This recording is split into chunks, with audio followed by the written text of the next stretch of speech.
The Valiant Little Tailor. One summer's morning, a little tailor was sitting on his table by the window. He was in good spirits, and sewed with all his might. Then came a peasant woman down the street crying, "Good jam's cheap! Good jam's cheap!" This rang pleasantly in the tailor's ears. He stretched his delicate head out of the window and called, "Come up here, dear woman. Here you will get rid of your goods." The woman came up the 3 steps to the tailor with her heavy basket, and he made her unpack all the pots for him. He inspected each one, lifted it up, put his nose to it, and at length said, "The jam seems to me to be good, so weigh me out 4 ounces, dear woman, and if it is 1/4 of a pound, that is of no consequence." The woman, who had hoped to find a good sale, gave him what he desired, but went away quite angry and grumbling. "Now this jam shall be blessed by God," cried the little tailor, "and give me health and strength." So he brought the bread out of the cupboard, cut himself a piece right across the loaf, and spread the jam over it. "This won't taste bitter," said he, "but I will just finish the jacket before I take a bite." He laid the bread near him, sewed on, and in his joy made bigger and bigger stitches. In the meantime, the smell of the sweet jam rose to where the flies were sitting in great numbers, and they were attracted and descended on it in hosts. "Hi, who invited you?" said the little tailor, and drove the unbidden guests away. The flies, however, who understood no German, would not be turned away, but came back again in ever-increasing companies. The little tailor at last lost all patience, and drew a piece of cloth from the hole under his work-table, and saying, "Wait, and I will give it to you," struck it mercilessly on them. When he drew it away and counted, there lay before him no fewer than 7, dead and with legs stretched out. "Are you a fellow of that sort?" said he, and could not help admiring his own bravery. "The whole town shall know of this." And the little tailor hastened to cut himself a girdle, stitched it, and embroidered on it in large letters, "7 at one stroke. What, the town?" he continued. "The whole world shall hear of it." And his heart wagged with joy like a lamb's tail. The tailor put on the girdle and resolved to go forth into the world, because he thought his workshop was too small for his valor. Before he went away, he sought about in the house to see if there was anything which he could take with him. However, he found nothing but an old cheese, and that he put in his pocket. In front of the door he observed a bird which had caught itself in the thicket. It had to go into his pocket with the cheese. Now he took to the road boldly, and as he was light and nimble, he felt no fatigue. The road led him up a mountain, and when he had reached the highest point of it, there sat a powerful giant looking peacefully about him. The little tailor went bravely up, spoke to him, and said, "Good day, comrade. So you are sitting there overlooking the widespread world. I am just on my way thither, and want to try my luck. Have you any inclination to go with me?" The giant looked contemptuously at the tailor and said, "You ragamuffin, you miserable creature." "Oh, indeed," answered the little tailor, and unbuttoned his coat, and showed the giant the girdle. "There may you read what kind of a man I am."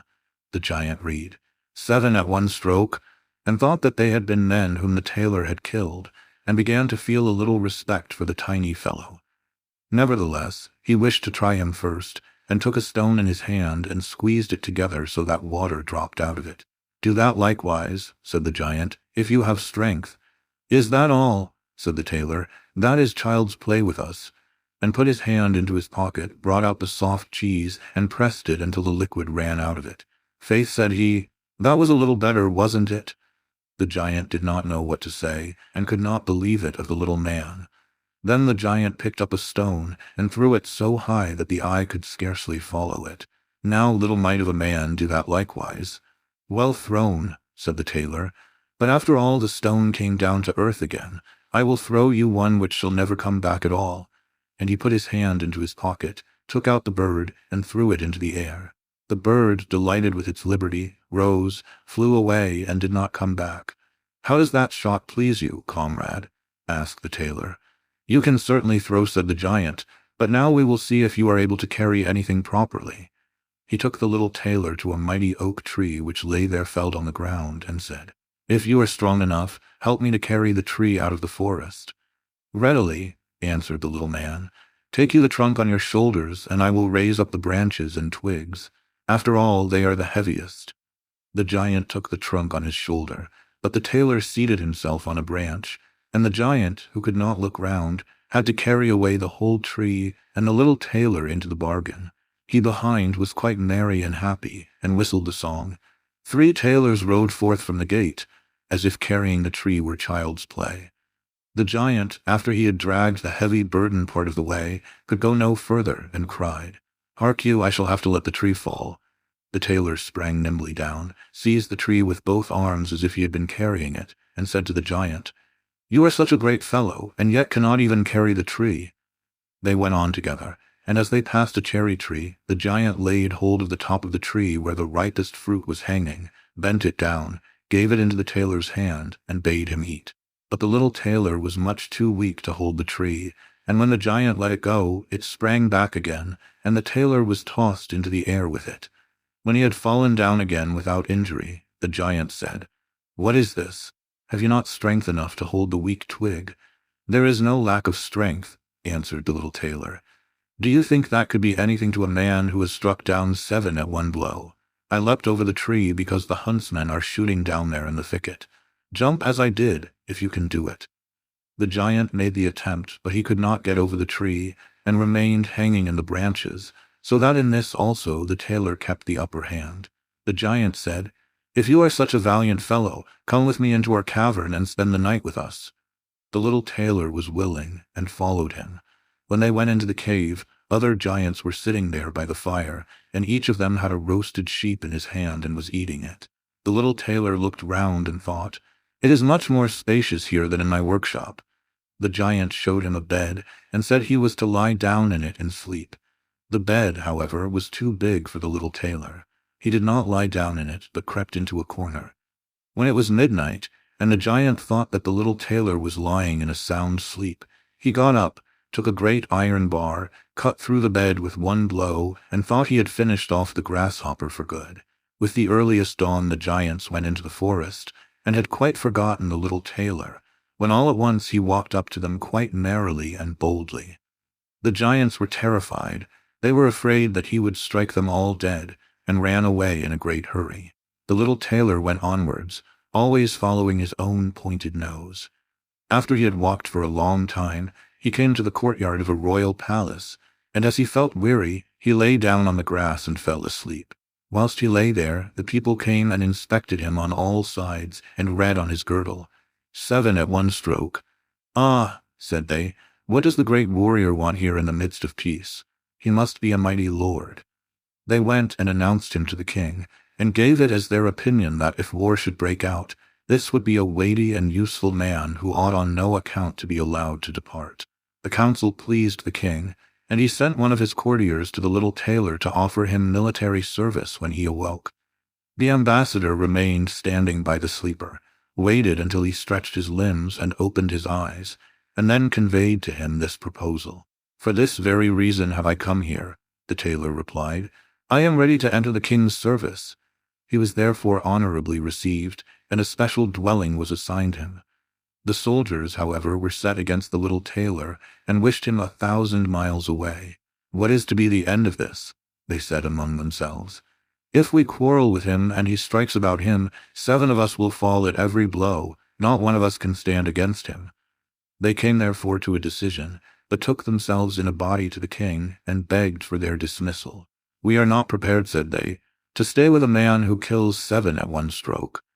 The king was sorry that for the sake of one he should lose all his faithful servants, wished that he had never set eyes on the tailor, and would willingly have been rid of him again. But he did not venture to give him his dismissal, for he dreaded lest he should strike him and all his people dead, and place himself on the royal throne. He thought about it for a long time, and at last found good counsel. He sent to the little tailor, and caused him to be informed that as he was a great warrior, he had one request to make to him. In a forest of his country lived 2 giants, who caused great mischief with their robbing, murdering, ravaging, and burning, and no one could approach them without putting himself in danger of death. If the tailor conquered and killed these 2 giants, he would give him his only daughter to wife, and half of his kingdom as a dowry. Likewise 100 horsemen should go with him to assist him. "That would indeed be a fine thing for a man like me," thought the little tailor. "One is not offered a beautiful princess and half a kingdom every day of one's life. "Oh, yes," he replied. "I will soon subdue the giants, and do not require the help of the 100 horsemen to do it. He who can hit 7 with 1 blow has no need to be afraid of 2. The little tailor went forth, and the 100 horsemen followed him. When he came to the outskirts of the forest, he said to his followers, "Just stay waiting here. I alone will soon finish off the giants." Then he bounded into the forest and looked about right and left. After a while he perceived both giants. They lay sleeping under a tree and snored so that the branches waved up and down. The little tailor, not idle, gathered 2 pockets full of stones, and with these climbed up the tree. When he was halfway up, he slipped down by a branch until he sat just above the sleepers, and then let one stone after another fall on the breast of one of the giants. For a long time the giant felt nothing, but at last he awoke, pushed his comrade, and said, "Why are you knocking me?" "You must be dreaming," said the other. "I am not knocking you." They laid themselves down to sleep again, and then the tailor threw a stone down on the second. "What is the meaning of this?" cried the other. "Why are you pelting me?" "I am not pelting you," answered the first, growling. They disputed about it for a time, but as they were weary they let the matter rest, and their eyes closed once more. The little tailor began his game again, picked out the biggest stone, and threw it with all his might on the breast of the first giant. "That is too bad," cried he, and sprang up like a madman, and pushed his companion against the tree until it shook. The other paid him back in the same coin, and they got into such a rage that they tore up trees and belabored each other so long, that at last they both fell down dead on the ground at the same time. Then the little tailor leapt down. "It is a lucky thing," said he, "that they did not tear up the tree on which I was sitting, or I should have had to sprint on to another like a squirrel. But we tailors are nimble." He drew out his sword and gave each of them a couple of thrusts in the breast, and then went out to the horsemen and said, "The work is done. I have finished both of them off, but it was hard work. They tore up trees in their sore need and defended themselves with them, but all that is to no purpose when a man like myself comes, who can kill 7 at 1 blow." "But are you not wounded?" asked the horseman. "You need not concern yourself about that," answered the tailor. "They have not bent 1 hair of mine." The horsemen would not believe him, and rode into the forest. There they found the giants swimming in their blood, and all round about lay the torn-up trees. The little tailor demanded of the king the promised reward. He, however, repented of his promise, and again bethought himself how he could get rid of the hero. "Before you receive my daughter and the half of my kingdom," said he to him, "you must perform one more heroic deed. In the forest roams a unicorn which does great harm, and you must catch it first. I fear 1 unicorn still less than 2 giants. 7 at 1 blow is my kind of affair." He took a rope and an axe with him, went forth into the forest, and again bade those who were sent with him to wait outside. He had not long to seek. The unicorn soon came towards him, and rushed directly on the tailor, as if it would gore him with its horn without more ado. "Softly, softly. It can't be done as quickly as that," said he, and stood still and waited until the animal was quite close, and then sprang nimbly behind the tree. The unicorn ran against the tree with all its strength, and stuck its horn so fast in the trunk that it had not the strength enough to draw it out again, and thus it was caught. "Now I have got the bird," said the tailor, and came out from behind the tree and put the rope round its neck. And then with his axe he hewed the horn out of the tree, and when all was ready, he led the beast away and took it to the king. The king still would not give him the promised reward, and made a 3rd demand. Before the wedding, the tailor was to catch him a wild boar that made great havoc in the forest, and the huntsmen should give him their help. "Willingly," said the tailor. "That is child's play." He did not take the huntsmen with him into the forest, and they were well pleased that he did not, for the wild boar had several times received them in such a manner that they had no inclination to lie in wait for him. When the boar perceived the tailor, it ran on him with foaming mouth and whetted tusks, and was about to throw him to the ground. But the hero fled and sprang into a chapel which was near and up to the window at once, and in one bound out again. The boar ran after him, but the tailor ran round outside and shut the door behind it. And then the raging beast, which was much too heavy and awkward to leap out of the window, was caught. The little tailor called the huntsmen thither that they might see the prisoner with their own eyes. The hero, however, went to the king, who was now, whether he liked it or not, obliged to keep his promise, and gave his daughter and the half of his kingdom. Had he known that it was no warlike hero, but a little tailor who was standing before him, it would have gone to his heart still more than it did. The wedding was held with great magnificence and small joy, and out of a tailor a king was made. After some time, the young queen heard her husband say in his dreams at night, "Boy, make me the doublet, and patch the pantaloons, or else I will wrap the yard measure over your ears." Then she discovered in what state of life the young lord had been born, and next morning complained of her wrongs to her father, and begged him to help her to get rid of her husband, who was nothing else but a tailor. The king comforted her and said, "Leave your bedroom door open this night, and my servant shall stand outside, and when he has fallen asleep shall go in, bind him, and take him on board a ship which shall carry him into the wide world." The woman was satisfied with this, but the king's armor-bearer, who had heard all, was friendly with the young lord, and informed him of the whole plot. "I'll put a screw into that business," said the little tailor. At night he went to bed with his wife at the usual time, and when she thought that he had fallen asleep, she got up, opened the door, and then lay down again. The little tailor, who was only pretending to be asleep, began to cry out in a clear voice, "Boy, make me the doublet and patch me the pantaloons, or I will wrap the yard measure over your ears." I smote 7 at one blow. I killed 2 giants. I brought away 1 unicorn and caught a wild boar, and am I to fear those who are standing outside the room? When these men heard the tailor speaking thus, they were overcome by a great dread, and ran as if the wild huntsmen were behind them, and none of them would venture anything further against him. So the little tailor was, and remained a king to the end of his life.